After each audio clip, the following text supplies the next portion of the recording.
Hi, thank you for joining Human Capital Gains. Today we are joined by Nelson Repenning. Nelson is an MIT professor and the author of the book There's Got to Be a Better Way. Nelson, you want to hold up a copy of your book for us? Sure. I love it. So Nelson, we'll get right into it today. So you've often talked about a capability trap, right? So for business leaders listening, how can they tell if their team is actually improving or if they're just kind of running faster to stay in the same place? Yeah, great question, and thanks for having me. So, just to give a little background, the basic idea behind the capability trap is that we all know that if you're a wise leader, you're balancing your time and attention and resources between, delivering short-term results, which are important, and making investments in the capabilities that you need in the future. And what happens in the capability trap is that in a well-intentioned effort to deliver those short-term results, we start skimping on those long-run investments. And what happens is it makes it harder each year to deliver the same thing because now you're starting from a sort of lower base. And pretty soon you're trapped in this environment where you're spending all your time and effort just trying to get stuff done and have no resources to invest in the problem solving and capability development that might get you out of that mess. And this is easiest to see often in physical work, although it has many manifestations, right? If you never maintain your equipment and do preventive maintenance, then everything's breaking all the time and you spend all your time doing reactive maintenance and you never get around to fixing those problems before they surface. I think the easiest way for managers to see that in the sort of practical day-to-day business is just get a sense of number one, how predictable is the work? So the quote that we actually opened the book with that really describes everything that we talk about is from a manager that was one of our classes that said, I know my organization's in trouble when I sit in my office Monday morning, I make a list of all the things I need to get done that week. I work my ass off all week, and then I check the list Friday afternoon. I didn't get anything done. And I think if that sounds remotely familiar, then almost for sure you are in some flavor of the capability trap. And it's very common. I think we see it in almost all the organizations we worked with. And then the other thing that I really look for is just, do you have a steady stream of problem solving efforts? Not sort of problem mitigation efforts, but really that you're wrestling a problem to the ground and things are getting better. And that's probably the number one vital sign that I look for. And if I see that, then chances are the organization's probably in pretty good shape, on a good trajectory. In contrast, if everything is a firefight, everything is last minute, and it just feels like we're constantly patching holes and putting duct tape on stuff, then chances are you're not headed in a good direction. Yeah, I think how you describe the capability trap sums up most of my weeks. I look at. I think the Yeah, other and it's interesting not thing. unique. Sorry, Marco. No, I was going to say the other. I think the other really cool complementary sort of takeaway on that introductory paragraph in your book is that paraphrase of the George Carlin quote, which basically says that like everybody thinks that the people they work for are idiots and the people that work below that like the people that work for them are lazy. So Yep. there's that just explains that. I think that complicates the whole sort of firefighting mentality that a lot of executives pride themselves in. And so oftentimes, if you kind of zoom out, it seems that they're trying to solve for problems with because of system design or workforce sort of implementation or whatever. They're solving problems where they have incomplete information and nobody seems to understand what anybody else is doing. And I think that's a key component of the insights in the book as well. Yeah, and I think just to follow that, there's a whole host of dynamics that, if you think of kind of concentric circles, the capability trap is sort of right at the center, which is basically we're not investing enough in the long run. And then the consequence of that, of course, is that you don't get the performance you want. And that, Marco, you're exactly right. There's just a bunch of kind of interpersonal organizational dynamics that follow that, right? It drives a wedge between leaders and the people that they lead. It often causes those folks who are doing the work to really doubt the sort of intelligence of the folks they work for because it just seems like you're on two different planets, right? The bosses are saying one thing is happening and I'm down on the floor and I know none of the equipment works and everything's behind. And so I think there's a bunch of stuff that happens. And then the last thing I would add just to what you said is I think the scariest thing about the capability trap is if you live in it long enough, your organization gets really good at it, right? And they develop all these capabilities to fix problems at the last minute. that while solving the problem, just further suck resources away from solving the problems. And so in the book, we describe Harley Davidson, where my co-author came from, as one of the early companies that we worked with a lot. And I remember their ability to save projects, out of the fire in the last month was incredible. But the human cost that they came at is, they'd be hiring people off the street to go do test drives on the Talladega test track so they could get the requisite number of miles and stuff like that. And, it just, they had kind of raised firefighting to a high art, but, they were, becoming the first in a really bad race that nobody wanted to, no one was going to succeed in. So you mentioned kind of like standardized processes, and Marco and I have a theory of how that works with AI, and I'm going to attribute this theory more to Marco, so I'm going to let him speak on it. But as we relate to firefighting, I think that AI is adding fuel to kind of like these workaround engines that we're seeing within these businesses. Marco, you can kind of expand on that. Yeah, so we had an interesting conversation, Nelson. I'd like to pick that back up. So, like, one of the things that the light bulbs that came off in my head as I was reading your book, it was sort of this sort of realization that you can almost test how healthy an organization is by the number of workarounds that exist within it, right? Because if people are just constantly, so for example, to the listener, like, let's imagine you're onboarding a new person and you have like, the employee manual of SOPs and explains like everything that they're supposed to be doing. And if your initial instinct is like, well, don't worry about that. We don't really do any of that stuff anyways. Here's how you really do it, right? Right. Which I think resonates with a lot of us at some point in our careers. Like, if you live in that kind of an environment, then, these workarounds, the reason why they exist is because there's like fundamentally something broken that's prohibiting you from doing your best work or attaining the goal that everyone thinks that should be there. And so then my question to you, and I think we had an interesting conversation, I'd like to know if you've thought more deeply about it, is in this environment where we see the way a lot of organizations are deploying AI solutions is sort of this like scattershot experimental approach where they're just like introducing it into the work environment. And the prime directive is like, I just want you to use it and see if you could figure out something useful to do with it. So in the context of all of this, my question is, are we actually sort of destroying value through this approach? Because if you talk to most organizations, what they want is, we're going to deploy AI, we're going to find a cool use case, and then we're going to like sort of standardize, automate, and deploy later, right? So it's like they're trying to optimize towards efficiency. But does this current approach really optimize towards efficiency, or are we essentially just injecting like a management endorsed workaround engine into the organization that is just going to, so now instead of like 5 ways of doing things, now we have like 150 different ways of doing things. And is that going to inhibit our ability to really build value across the organization? And what do you think about that? And how do we prevent ourselves from doing that? Yeah, boy, I have a lot to say about that.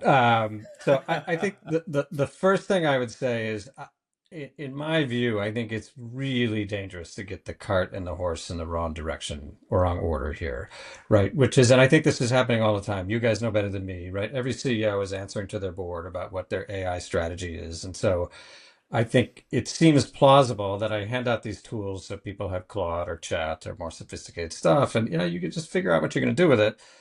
And that probably works to some degree, but I think when you have a solution looking for a problem, that's typically very dangerous. And I have a former student who runs a big semiconductor company now that he has this quote I repeat all the time, which is, trying to automate a process you don't understand is probably one of the fastest ways to lose money that organizations have invented. And I think a lot of that is going on here. And I'll give you an example. Earlier today, I was on the phone with one of my PhD students who's studying how AI is being used in medical care settings. And she's been documenting this dynamic where when doctors will, do notes. So you see a patient, you have notes, and they've automated a lot of that. And so now, it's voice to text and language processing. That seems great. And the doctors that are creating the notes love it because it's much easier for them than typing it in. But what she's finding is that when you go talk to the specialist who might be on the other end, they don't read the notes anymore because they're too long and the AI makes mistakes. And they just don't trust them anymore. So it's, I think, a perfect example, Marco, where, we feel like we've solved this problem on one side where, oh, now it's much more efficient and I can see more patients or whatever. And yet the downstream consequence seems very negative, at least as far as we can tell. And I imagine, this is kind of an extreme case, but I think this is probably happening everywhere.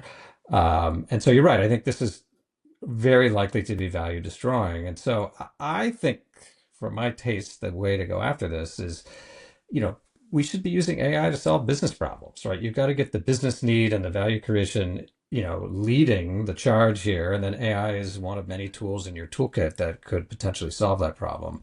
And so I do think we need to run small experiments, and I do think people, need to start small and expand. But I think that the direction in which you do that is going to make all the difference. And I was in another conversation with colleagues at MIT. Right now the technology is so far ahead of the usage in most organizations that it's almost scary in terms of, you know, we have the equivalent of chainsaws for people that don't know how to use a pocket knife yet, and Right. you can do a lot of damage if you're not careful. Yeah. So I think leading with the business need and the business problem is going to be really the key kind of discipline device. Yeah, Um, we see that as well. The companies that are really like looking at business use case and augmentation rather than automation right now are seeing the most success. yeah.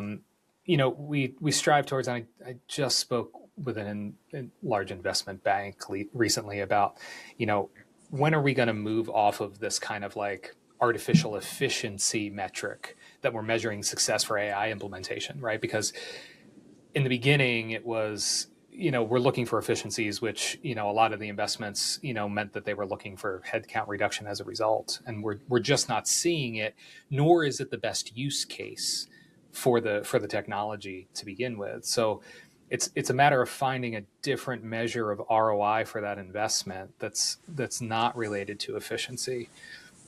And I think that, why do you think it is that we struggle in the first place to find kind of like ROI around human capital and the value of our human workforce in general? And do you think that kind of like AI is making that even more difficult as we implement it in the wrong ways that we just described? Yeah, so I'll tell you a story from my early days, actually, as a PhD student, and then hopefully that'll shed some light on this, and then we can keep going. But I remember very early in my career, I studied quality programs that went bust. So this was in the era of TQM and lean manufacturing and kind of all the 80s era techniques that were associated with the Asian manufacturers. And I remember that a VP of quality, another big semiconductor company, was telling me, I had this big fight with my CFO. He said he wanted to do a layoff. And I said, well, you can't do a layoff because the reason we're able to do this layoff is because of all the process improvement we've done that's created this excess capacity. And you're going to kill the goose that's laying the golden process improvement egg here. And he said, the CFO looked at me and said, well, if I keep these people, how much money do I save? And the quality VP kind of hemmed and hawed. Well, I don't know. It's important. Stuff's hard to measure. And he says, well, if I fire them, I know exactly how much I'm getting.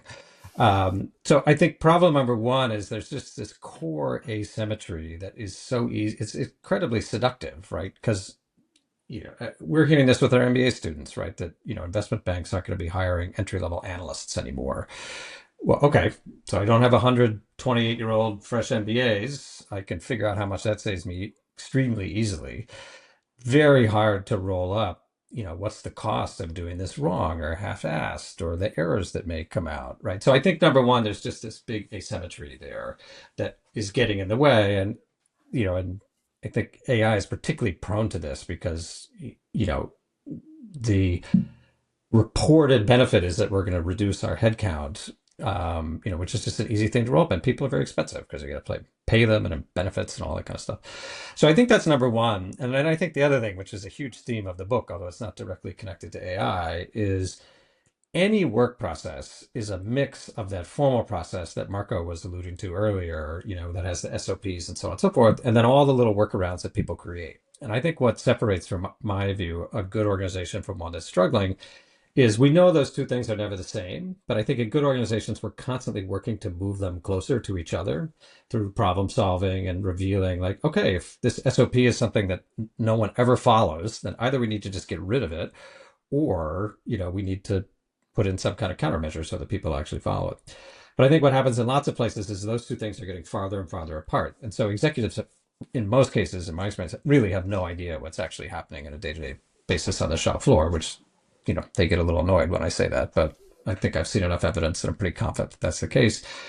And so therefore, I think it leads to kind of this naive strategy of implementation, which is, we think that people are doing X and that here's a tool that can do X, pretty easily, just having no sense of all the adjustments and human capital that's required to actually make this stuff work on a day-to-day basis. And it's just one piece of evidence of that. And people have kind of forgotten this because it hasn't been used all that often. But, in many industries, work to rule is a labor tactic, right? It's the equivalent of going on strike, right? And you see this in the airline industry, right? Like we'll just follow the procedures exactly, and then the whole system grinds to a halt. And so now we're going to automate that. We're going to automate work to rule in some sense, and then see what happens. So I think this just happens to be a technology that, while very powerful, is really prone to a set of problems that we've known about, but are probably going to be more acute just because of the nature of what AI has to offer. And, and at the moment, it's just seems so seductive, I think, for, most leadership teams and boards. What I really like about your book is the way you package a lot of these sort of intuitive, sort of just like basic good managerial sort of just knowledge and techniques, and you make it all in a very approachable, sort of attackable way, which not to glaze your book too much, but one of the things I want to talk about that I think is another theme in your book. We were kind of talking about this earlier. I think oftentimes in this sort of automate everything AI environment, people conflate the notions of utilization and productivity. Yeah. Right. And that sometimes, and actually to be more productive, you actually need to reduce your utilization. And part of that just goes back to Little's law, classic queuing theory. Sure. If you want to, increase throughput, you just either reduce the amount of work or you increase the amount of time. And so I think oftentimes what we're seeing is like, we're just increasing the amount of work in the system, and we're just like rapidly rushing towards a bottleneck, because the big thing is on utilization. It's not necessarily productivity. So I don't know if you want to take some time to explain like the sort of the nuance between utilization and productivity, and how people should be thinking about like the volume of work and the flexibility within their systems. Yeah, this is a big theme, and it's one I really grappled with my whole career. I think the easiest way to see this is, no factory manager who'd been in his or her job for more than a quarter, would ever try to run their factory at 120% of utilization, right? We've just learned over and over again that's a bad idea. And that, to optimize it, you run at 80 to 90%, maybe a little higher if you're very, very good. And the reason for that is that, there's just variability that's inherent in even the most routine process, and you need a little slack in the system in order to buffer that. And everybody knows that intuitively, right? You try to leave Boston on Friday afternoon in the summertime, and the traffic jam is basically, the entire thing is clogged up, and that's because there's just more cars on the road than really that it can handle. The thing that I think, I've spent so much time in my life thinking about is, we know that lesson in physical systems, and we certainly know that lesson in physical work, like running factories. And yet every knowledge work application I know of, runs their shops way over their utilization rate. And I think, Marco, you're exactly right. It's because there's this kind of Puritan fear that, God forbid there's any resource that's not fully busy at least 50 hours a week, because we're going to somehow be reducing value. And it's just the wrong way to think about it, right? I think the science is overwhelming at this point. And it's for a variety of reasons, right? So there's the queuing problem, which is, when the system's overloaded, any little variation in completion time gets magnified. Overload happens to be an express lane into the capability trap. Because when people have too much work to do, they almost always focus on short run delivery. And so, if you want to get people into that mess we talked about earlier, fastest, just give them too much to do. And then I think there's the problem in knowledge work, which is it's just really hard to know the bottleneck, right? Think of all the emails that you send around to each other all day, or I do. I'm in part of zillions of different administrative processes at MIT. Where's the bottleneck in those processes? We have no idea, right? And the reason of that, of course, is we all have overflowing email inboxes. So it's the equivalent of work in process inventory everywhere. And so with that, we can all stay busy because we're all firefighting all the time, but it's completely opaque as to what is really the thing that's getting in the way. And so in the book, we talk pretty extensively about sort of what we call regulate for flow, which is basically how do you figure out what is the right amount of work in the system? And we can go into the details of that if that's helpful. But I think the biggest message here is that this is not, in most cases, at least in our experience, something you can calculate. You can't pull out a spreadsheet and say, okay, we can do 14 and a half projects or something like that. It's something you need to learn your way into. And so you need some kind of system that will help you sort of discover what is the right resource loading for any given process. And I think once people think about it that way, they can usually see their way to improvements pretty quickly. But I do think, back to where you started, Marco, people really have to get over, if you want to be successful, this idea that the way we maximize system productivity is to maximize the utilization of every element. And I just don't think I could say emphatically enough. It is just not true. Right? Seems plausible, but it just doesn't turn out to be correct in this case.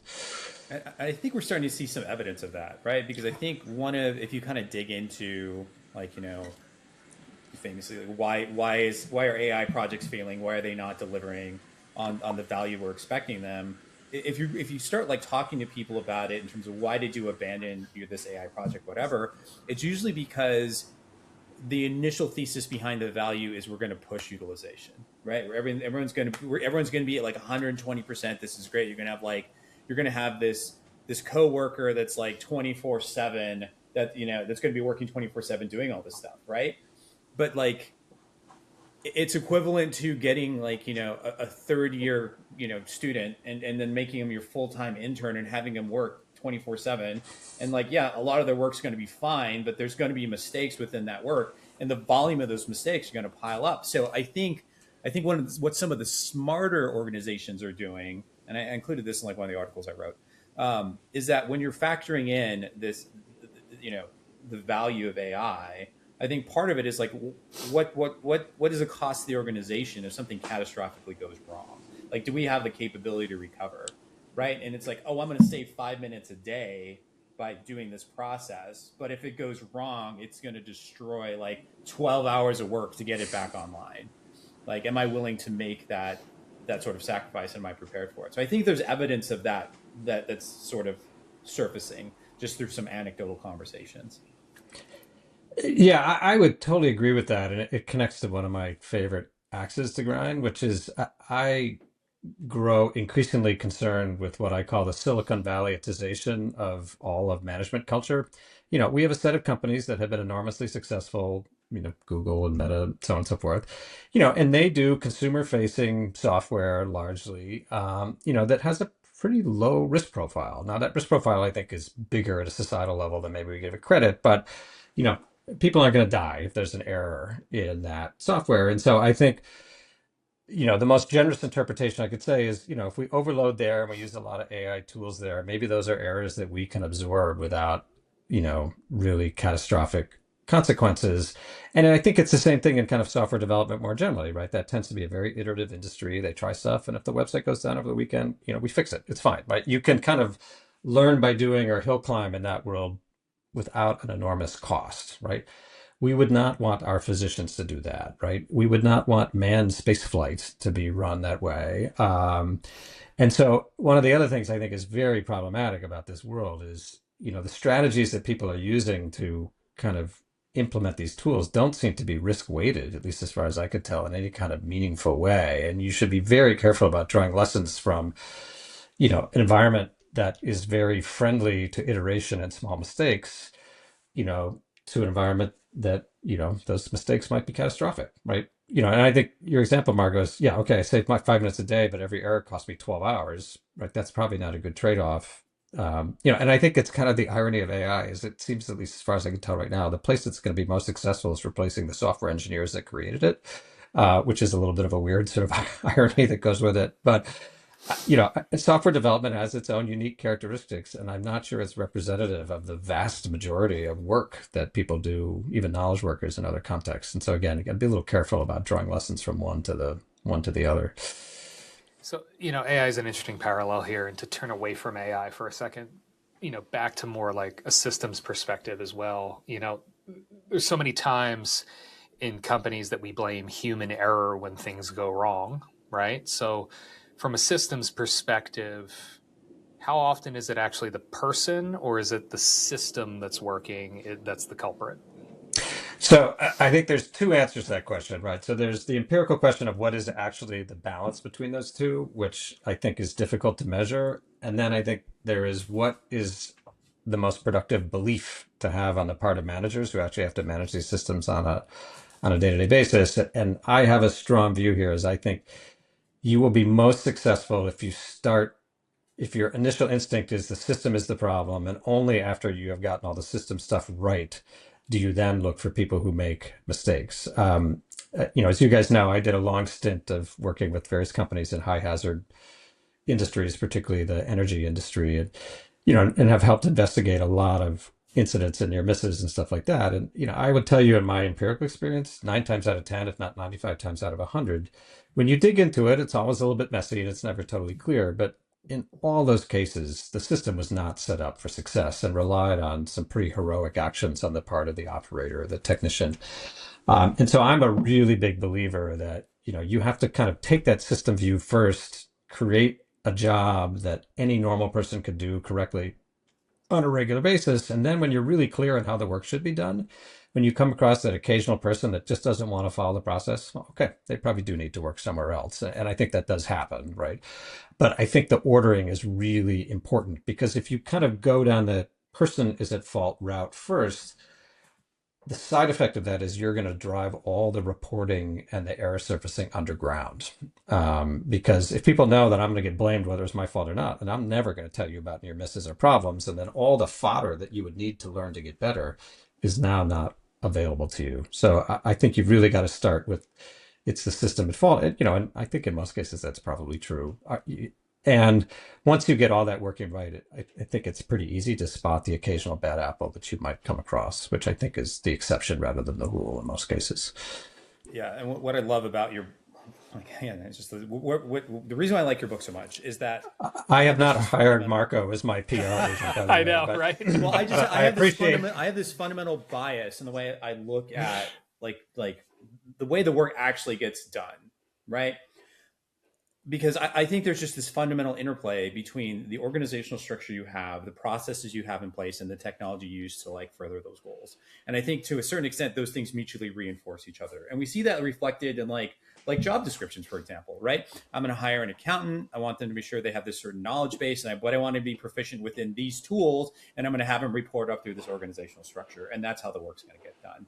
And I think it's really, really interesting that now what we've seen, like the first wave of this sort of AI revolution, is this proliferation of the tool, right? So we're like fundamentally changing the tools that people are using to do their work, and now we're seeing this discussion around, well, if the tools are changing, do we need to change the people underneath them, right? Because we need the people to do the tools. So but we haven't really, there hasn't been as much discussion as I think there needs to be around, if you're changing the people and the tools, do we need to look at the entire organization within which they operate to make sure that we're getting the results? Because I think it's counterintuitive to me, just based on my own biases, that you'd be able to fundamentally change the tools and change the people without changing the workflow or the workforce design around it that were meant to use those people and those tools to further the goal.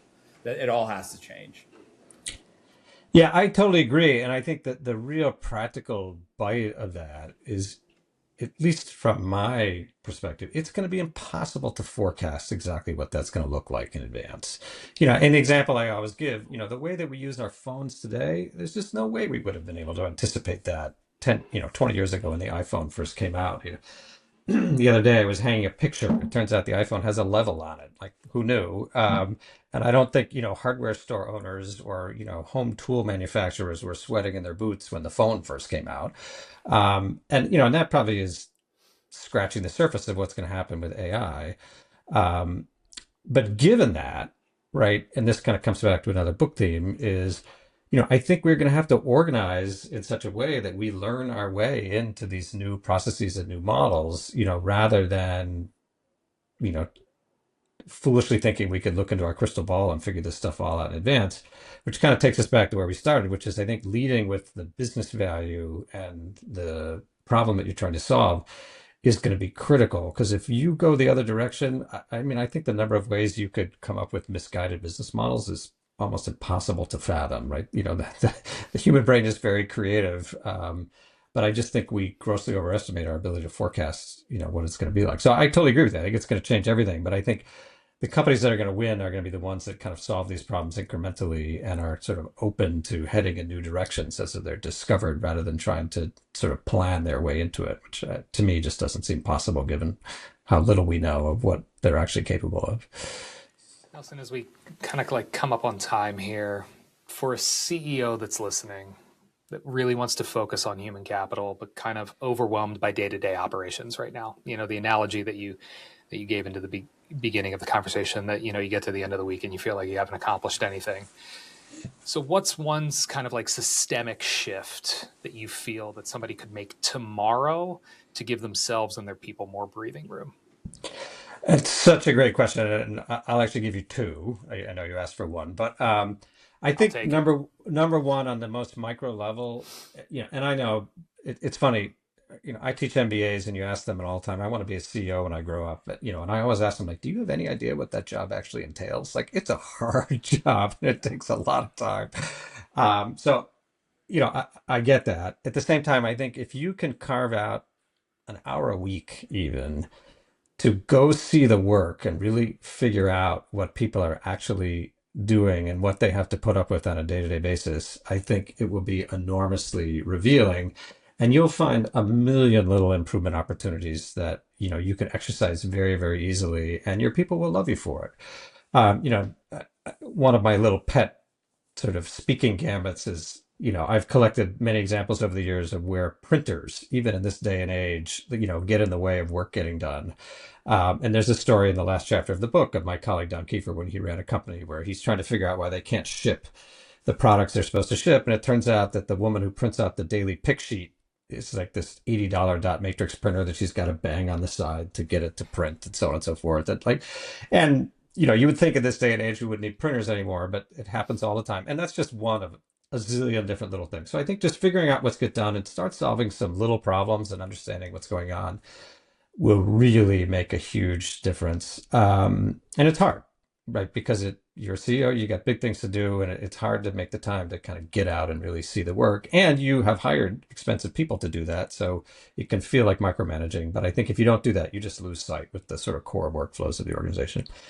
And then the second sort of bonus round is kind of back to what we were talking about with the overload. In my experience, particularly in organizations that do development of any kind, products, software, new services, most organizations have way too much work in the system and they're suffering all the costs that we've talked about.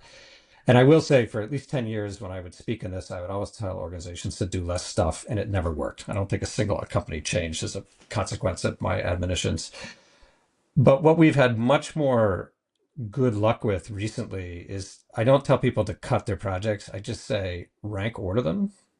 This is number one, this is number two, this is number three, and really try to inculcate the culture of if you're on the critical path for number one, I don't want to see you working on number three, right? If you're not on the critical path for one or two or three and you want to work on your pet project until one shows up, okay, that's fine. But I think if you can really have the discipline to get really clear priorities and not like here are the five number one things we need to do. I mean like one, two, three, four, five.